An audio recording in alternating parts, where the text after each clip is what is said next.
올 여름은 유난히도 더웠던 한 해였던 것 같습니다. 열대야 최장기간 기록을 갱신할 정도로 더위가 오랫동안 지속되고 있습니다. 그러나 요즘은 아침과 저녁으로는 제법 신선한 바람이 불기도 하고 여전히 덥기는 하지만 이전처럼 습하지 않아서 지낼 만한 것 같습니다. 언제부터가 가을일까요? 가을의 시작은 언제죠? 9월이면 가을일까요? 아, 대답이 엇갈리시는데 처서가 지나면. 예. 기상청에서 정의하는 가을은 일평균 기온이 20도 이하로 떨어진 날이 5일 이상 지속될 때를 가을의 시작이라고 정의한다고 합니다. 그리고 일반 사람들이 정의하는 가을의 시작은 개인적인 차이가 있지만 아침 저녁으로 선선한 바람이 불기 시작하고 낮 최고 기온이 25도 이하로 떨어질 때 가을이 왔다고 느낀다고 그럽니다. 이렇게 가을의 시작을 정의하는 것이 다른데 24절기로 본다면 입추부터 가을이 됩니다. 절기상으로 우리는 이미 가을을 맞이했지만 이상 기후 현상 때문인지 입추에도 여전히 덥고 처서가 지나도 여전히 덥습니다. 우리는 절기상으로는 이미 가을을 보내고 있지만 아직 여름과 같은 날들을 보내고 있습니다. 그러나 여전히 덥지만 한참 더울 때의 무더위와는 같지 않습니다. 여전히 폭염주의보가 발효되고 있지만 가을이 가까이 오고 있음을 느낄 수 있는 요즘입니다. 우리가 보내는 요즘이 마치 신앙의 계절인 이미와 아직의 사이를 보여주는 그런 시점입니다. 성경은 우리가 이미와 아직의 사이에서 살고 있다라고 말하고 있습니다. 첫 번째로 하나님의 나라가 그렇습니다. 누가복음 17장에 보면 바리새인들이 예수님에게 하나님의 나라가 어느 때에 임하니까라고 물었습니다. 그냥 예수님께서 이렇게 대답을 하십니다. 하나님의 나라는 볼 수 있게 임하는 것이 아니요 또 여기 있다 저기 있다 보도 못하리니 하나님의 나라는 너희 안에 있느니라라고 말씀하십니다. 하나님의 나라는 예수님의 말씀처럼 눈으로 볼 수 있게 임하는 것이 아니라 여기 있다 저기 있다 말할 수 있는 것이 아니라 예수님의 통치가 이루어지는 것이 하나님의 나라입니다. 그래서 예수님은 하나님의 나라는 이미 너희 안에 임하였다라고 말씀하시는 것입니다. 하나님의 나라는 예수님께서 이 땅에 오심으로 이미 도래하였고 현재를 살아가고 있는 우리들이 이미 맛볼 수 있는 하나님의 나라입니다. 그러나 다른 한편으로는 또 예수님은 하나님의 나라가 아직 도래하지 않았다라고도 말씀을 하십니다. 마태복음 13장에 보면 가라지의 비유가 나옵니다. 밭은 세상이요 좋은 씨는 천국의 아들들이고 가라지는 악한 자의 아들들입니다. 추수하는 날에 알곡과 가라지를 분리하여 가라지를 불에 사르는 것처럼 세상 끝날에도 그와 같을 것이라고 말씀하십니다.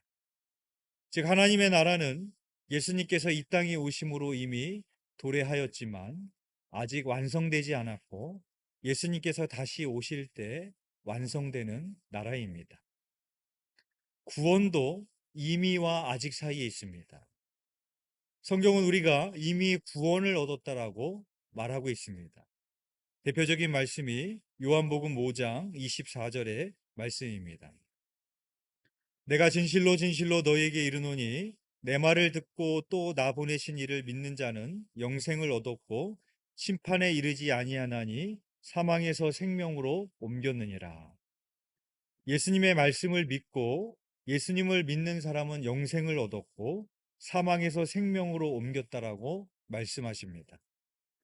여기서 영생을 얻었고 사망에서 생명으로 옮겼느니라 라는 말은 모두 완료형 시제로 되어져 있습니다. 그러니까 영생을 얻게 될 것이다. 생명으로 옮겨질 것이다. 그렇게 말씀하지 않으셨습니다. 우리는 예수님을 믿는 순간 이미 구원을 받았습니다. 그러나 사도 바울은 이렇게 말을 합니다. 빌립보서 2장 12절의 말씀입니다. 그러므로 나의 사랑하는 자들아, 너희가 나 있을 때뿐 아니라 더욱 지금 나 없을 때에도 항상 복종하여 두렵고 떨림으로 너희 구원을 이루라 라고 말하고 있습니다. 사도 바울은 두렵고 떨림으로 너희 구원을 이루라 라고 말합니다. 이 말의 의미는 구원을 우리의 힘과 노력으로 이룰 수 있다라는 말이 아니라, 구원이라는 것은 마치 천국에 가는 구원 열차에 올라타는 것이 아니라, 천국에 들어갈 수 있는 입장권을 받는 것이 아니라 계속해서 걸어가야 되는 구도자의 길과 같은 것입니다. 우리의 믿음도 마찬가지입니다. 우리의 믿음도 이미와 아직의 사이에 있습니다. 신앙생활을 하는 우리들에게는 공통된 고민과 갈등이 있을 것입니다. 그 중에 대표적인 것은 내가 믿는 신앙과 나의 삶의 괴리입니다. 예수님을 믿는 세월이 20년이 지났는데, 30년이 지났는데도 의를 행하기 원하는 내 마음 가운데 죄가 여전히 도사리고 있는 것을 보게 됩니다. 주님을 위해 살고 싶은데 나는 여전히 쓰러지고 넘어지고 마음은 원이로 돼 육신은 약합니다. 예수님을 믿는다고 말하지만 믿음을 따라가지 못하는 삶의 간극이 있습니다. 그래서 나는 구원받았는가? 예수님을 믿는데 나는 왜 그러지? 이러한 답답함과 갈등이 항상 우리 안에 내재되어 있습니다. 그런데 우리의 믿음도 이미와 아직의 사이에 있다는 것을 이해한다면 그것도 자연스러운 일입니다. 성경에 보면 그것을 잘 보여주는 대목이 있습니다. 예수님께서 가이사랴 빌립보에서 제자들에게 물으셨습니다. 너희는 나를 누구라 하느냐?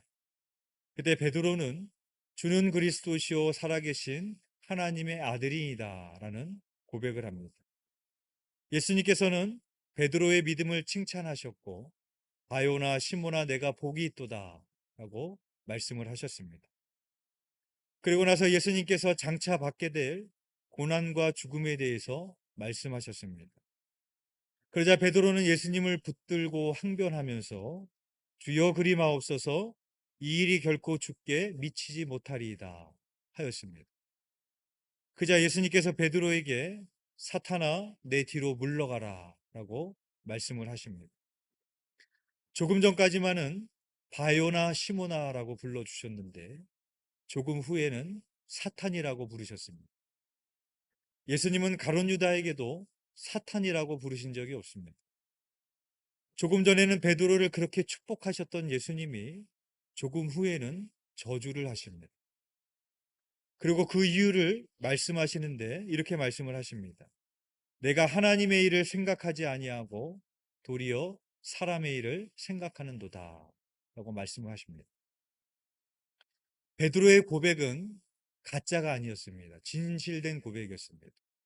그래서 예수님은 이것을 알게 하신 것은 혈육이 아니요 하늘에 계신 아버지라고 말씀하셨습니다. 그러니까 베드로의 고백은 예수님을 나의 주로 믿지 않고서는 할 수 없었던 고백입니다. 그러니까 베드로는 예수님을 믿고 영접한 사람입니다. 그런데 베드로의 심령 속에 무엇이 있었는가? 내가 하나님의 일을 생각하지 않고 사람의 일을 생각하는도다 라고 말씀하십니다.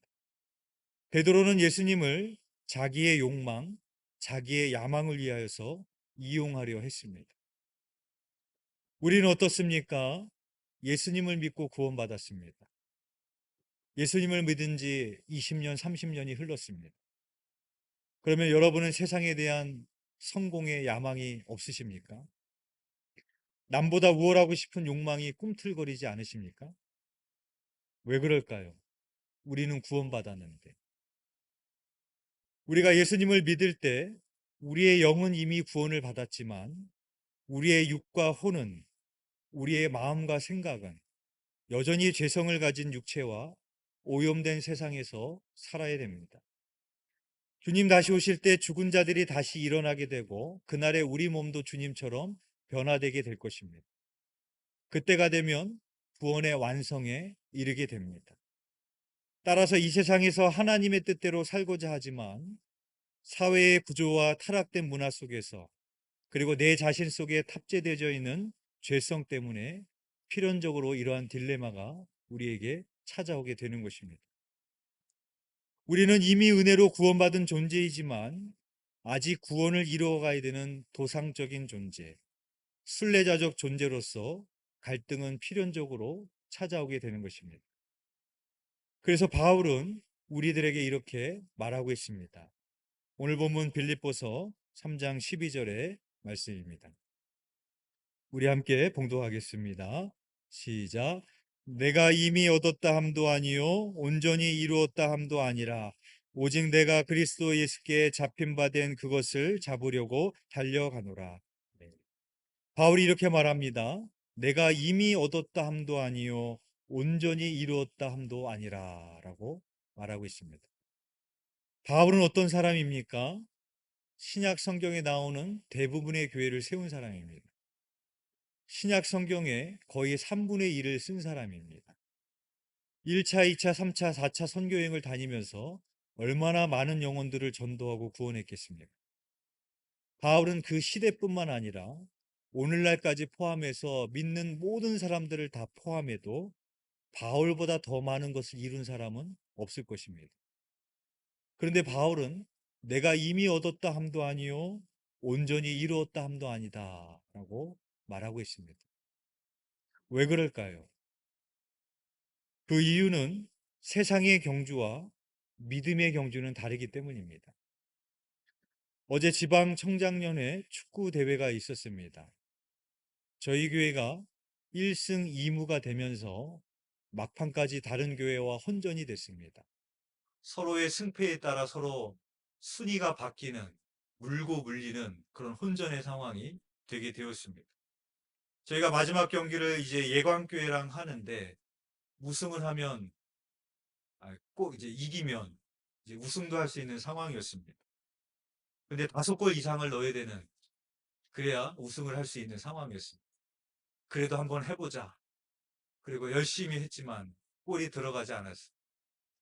그리고 가만히 생각을 해보니까 그러다가 한 골 먹으면 4위까지도 내려가겠더라고요. 그런데 무승부만 해도 2위도 할 수 있겠다. 이제 그런 생각이, 계산이 나오는 거예요. 남은 시간이 이제 얼마 없으니까. 이 전략을 바꿨습니다.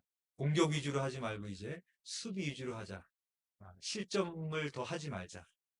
그렇게 이제 수비 위주로 하다가 경기가 거의 끝나갈 쯤에 이동진 장로님께서 천금 같은 골을, 벼락 같은 골을 넣으셔서 저희가 2승 2임으로 한 골도 주지 않고 5골을 넣고 0점의 실점을 하고 2승 2무가 되면서 유신교회하고 1등이 됐어요. 근데 보통 승패가 똑같을 때 순위를 어떻게 따지냐면은 득골득실차로, 잘하시네. 골득실자로 따지는 겁니다. 골득실자로 따지면 우리가 우승이었어요.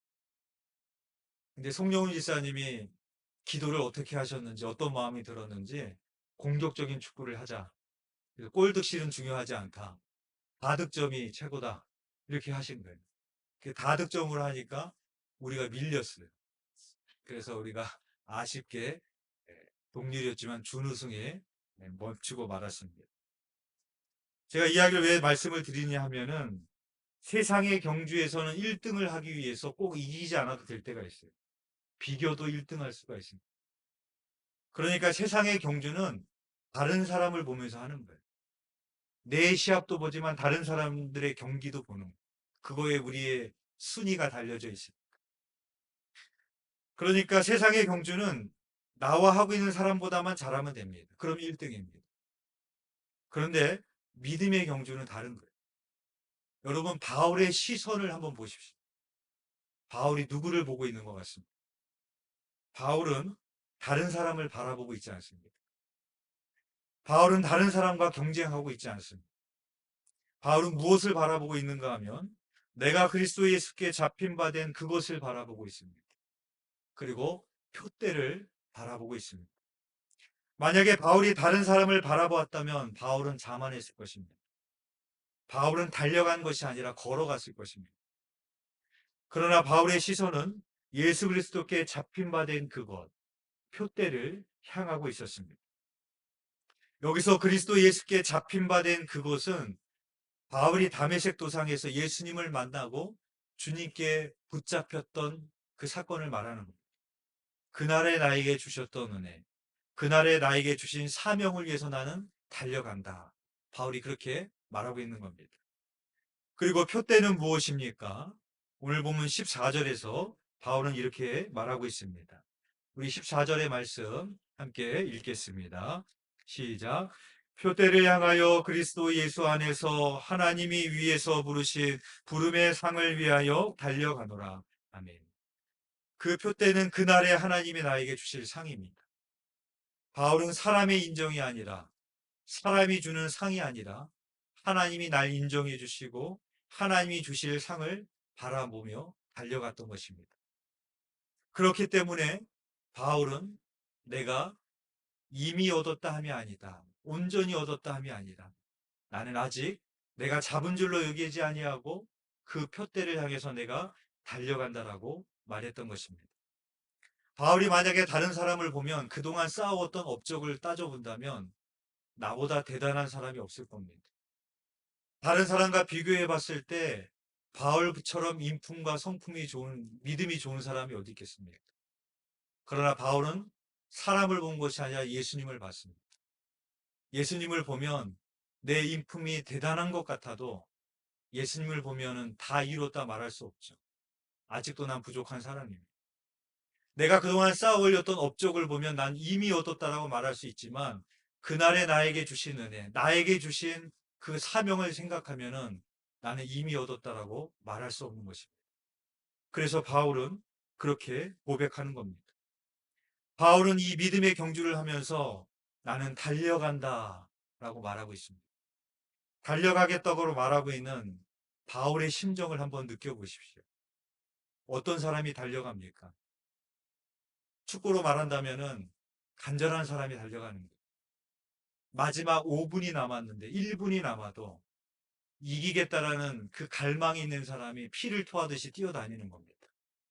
그러나 이미 이겼다고 생각하는 사람, 이미 졌다고 생각하는 사람은 그렇게 뛰지 않습니다. 그냥 걸어 다닙니다. 그러나 바울은 뛰어간다라고 말하고 있습니다. 여기서 달려간다라는 말은 추적하다, 몰아댄다, 사냥 용어입니다. 바울이 예수 그리스도를 만나기 전에는 예수 그리스도를 믿는 자들을 핍박하기 위해서 다메섹 도상까지 그들을 추격하며 달려갔었습니다. 그러나 바울은 예수 그리스도의 빛에 고꾸라질 수밖에 없었고 오히려 예수 그리스도께 붙들린 인생이 되었습니다. 그리고 예수님을 만난 이후에는 바울이 잡으려고 추격하며 달려가는 대상이 바뀌었습니다. 그것은 예수 그리스도께 잡힌 바 된 그것을 향해서, 표대를 향해서 달려가는 인생이 되었던 것입니다. 오늘 보면 13절에서 바울이 이렇게 말하고 있습니다. 우리 13절 말씀 함께 읽겠습니다. 시작. 형제들아, 나는 아직 내가 잡을 줄로 여기지 아니하고 오직 한 일, 즉 뒤에 있는 것은 잊어버리고 앞에 있는 것을 잡으려고. 아멘. 이번 프랑스 올림픽에서 우리나라 양궁은 전 종목 금메달 5개를 석권하는 놀라운 기록을 세웠습니다. 그리고 그 중심에는 금메달 3개를 따낸 김우진 선수가 있었습니다. 김우진 선수는 역대 한국 선수 중에서 가장 많은 금메달을 따낸 선수가 됐습니다. 그래서 기자들은 김우진 선수와의 인터뷰에서 김우진 선수의 은퇴 시점을 물었습니다. 아마도 기자들의 생각이 그 정도 이뤘으면 이제 은퇴할 때도 되지 않았을까, 은퇴를 고려하지 않았을까 하는 생각이 들었던 것 같습니다. 그러나 김우진 선수의 대답은 예상 밖이었습니다. 나는 아직도 은퇴를 생각해 본 적이 없습니다. 오늘까지는 즐기겠지만 내일부터는 다시 과거가 되기 때문에 새로운 목표를 향해 계속 전진하겠습니다. 라고 소감을 밝혔습니다. 뒤에 있는 것은 잊어버리고 우리는 무엇을 잊어버려야겠습니까? 잘못한 것과 잘한 것은 다 잊어버려야 됩니다. 바울은 전에는 교회를 핍박하고 성도들을 죽음으로 내몰았던 사람이었습니다. 만약에 바울이 과거의 잘못된 점을 잊어버리지 않았다면 과거의 죄책감에 사로잡혀 위대한 사도가 될 수 없었을 것입니다. 또한 바울이 자기가 쌓아 올린 업적을 자랑하고 거기에 집착하려고 했다면 교만해지기 쉬웠을 것입니다. 그래서 바울은 오직 한 일, 즉 뒤에 있는 것은 잊어버리고 앞에 있는 것을 잡으려고 달려간다라고 말하고 있습니다. 오늘 본문 15절에서 16절을 제가 현대인의 성경으로 읽어드리겠습니다. 그러므로 믿음이 성숙한 사람들은 모두 이와 같은 생각으로 살아야 합니다. 만일 여러분이 나와 다른 생각을 가지고 있다면 하나님은 그것도 분명하게 바로 가르쳐 주실 것입니다. 우리가 어느 정도의 수준에 도달했든지 지금까지 따른 법칙에 따라 계속 그대로 살도록 합시다. 라고 말하고 있습니다. 바울의 말에 따르면 어떤 사람이 믿음이 성숙한 사람이냐? 이와 같은 생각으로 사는 사람이 믿음이 성숙한 사람이라고 말하고 있습니다. 즉, 어떤 사람이 믿음이 성숙한 사람입니까? 이미 다 이뤘다라고 생각하는 것이 아니라 과거에 받은 은혜에만 회상하고 있는 사람이 아니라 그때는 내가 이랬지, 그때는 내가 열심히 있었지, 그때는 내가 이것도 열심히 했었지, 과거에만 머물러 있는 사람이 아니라 여전히 자신은 아직도 부족하다고 여기고 나에게 주신 그 표대를 향하여 예수 그리스도의 붙드는 바대를 향하여서 달려가는 사람이 믿음이 성숙한 사람이라고 바울은 얘기하고 있는 것입니다. 그리고 우리가 어느 정도의 수준에 도달했는지 지금까지 말한 법칙대로 자신을 점검하며 계속 다름질을 해야 된다라고 바울은 말하고 있습니다. 보석 감정사들은 보석을 감정할 때 매우 밝은 빛에 놓고 감정을 한다고 합니다. 그냥 우리의 눈으로 보면 흠과 결점이 보이지 않습니다. 그러나 밝은 불빛 아래에 갖다 놓게 되면 보이지 않던 흠과 결점도 보이게 됩니다. 우리들도 마찬가지입니다.